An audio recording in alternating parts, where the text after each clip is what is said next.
I know that there are people around the world who will say that this is all kind of green stuff from a bunch of tree-hugging tofu munchers and not suited to international diplomacy and international politics.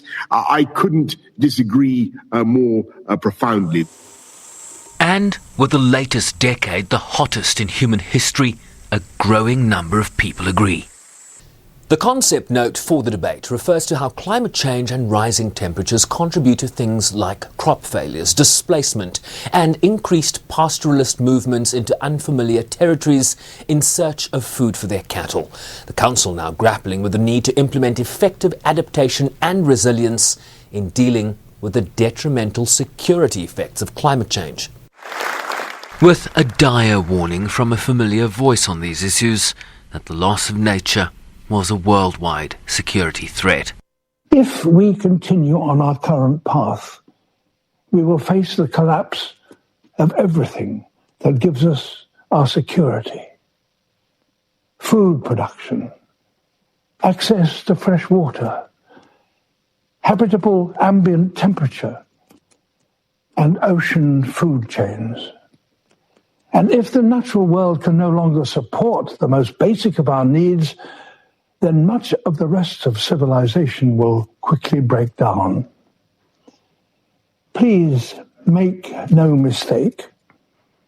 Climate change is the biggest threat to security that modern humans have ever faced. The UN chief called the climate emergency the defining issue of our time, urging a greater focus on prevention through strong, ambitious climate action, immediate efforts to protect communities from frequent climate impacts, embracing a concept of security that puts people at the centre, and the need to deepen partnerships across and beyond the UN. The COVID-19 pandemic has shown the devastation that so-called non-traditional security threats can cause on a global scale. Preventing and addressing the poverty, food insecurity and displacement caused by climate disruption contributes to sustaining peace and reducing the risk of conflict. Kenya's president drew a direct link between climate and security, particularly in the African context. The nexus is already impacting Africa, whose files dominate your council's agenda. And in this regard, I would ask you to listen to us Africans when we tell you that there is a clear link that has impacted tangibly and therefore needs urgent solutions. Africa, unfortunately, will suffer the worst consequences of climate change, despite being the least responsible for global greenhouse gases. And projected climate changes for Africa suggest a future of increased water insecurity, decreased agricultural yields, encroaching desert, as well as damaged coastal infrastructure. As the US seeks to reassert its leadership role on this issue after rejoining the Paris Climate Accord last week.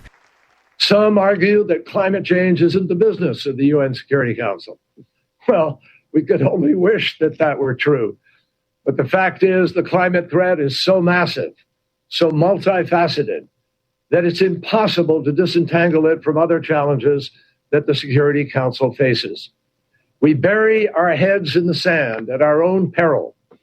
It is time to start treating the climate crisis like the urgent security threat that it is. A deadline for countries to commit to deeper emission cuts will be reached at the COP26 Glasgow Climate Change Summit in November. Sherman Briceby's SABC News, New York.